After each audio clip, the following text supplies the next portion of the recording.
Time for our Eye on Chicago, the story of a friendship that might seem surprising at first, but as our Suzanne Le Mignot tells us, once you get to know these two friends, you'll definitely understand their bond. They come from very different worlds, but both know in their hearts, friendship has no age limit. Janine has changed my life since I met her. I think we understood each other. Very simple. It might seem like Janine and Dhilan are worlds apart. She's 98 and from Viloof, Poland. He's 13 from Barrington, Illinois. But these two are not only best friends, they're colleagues. They volunteer behind the welcome desk at the Illinois Holocaust Museum and Education Center in Skokie. They invited us to hang out with them on a Sunday. Good to see you. Good to see you too. It's fantastic. What are we doing today? Dhilan started volunteering about a year ago after the museum hosted a traveling exhibit at his school. Janine's involvement goes very deep. She's a Holocaust survivor. When the Nazis came to Janine's town, they took her and her family to live in a ghetto, much like the one that you see right here. Life in the ghetto was Janine's story, but because of their incredible bond, it is now Dhilan's story too. Her father was sent to a work camp. Janine's mother realized that it wasn't safe to live in the ghetto anymore.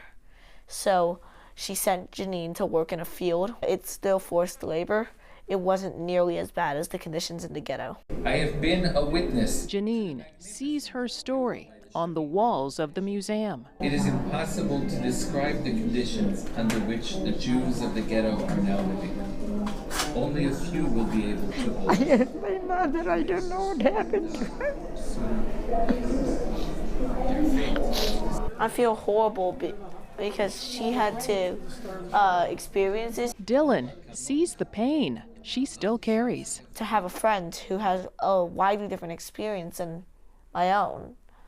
And that overall has made me a better person. I was able to tell him what I suffered during the war. And he accepted it, and he didn't reject it, and I could talk to him.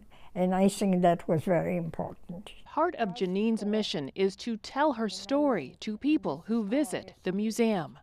And then when the war was over, we hitchhiked on American trucks to get back to the Poland. You watch the movies, you read the books. To walk in here today and see that Janine is here, it was incredible. Like I told her, it's like she's a part of history that's still here with us from that time. Meanwhile, back at the desk, the best friends are catching up on the week. I have A's in all my classes, and I'm doing well.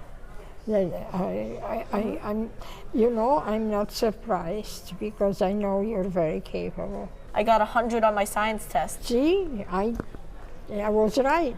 Their fellow volunteers say the Janine Dhilan desk is the place to be. They have such a special friendship. Everyone who works here, volunteers here, they see that too. And I mean, people have been talking about them. Have you seen Janine and Dhilan today? If you have somebody you can talk to who wants to listen to you, it's pure heaven.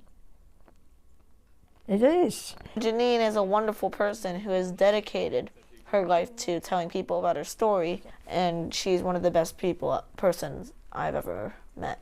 I think he's a great guy. You're a great guy. Thank you. Janine told us when Dhilan occasionally can't make it to the museum, her Sundays just aren't the same.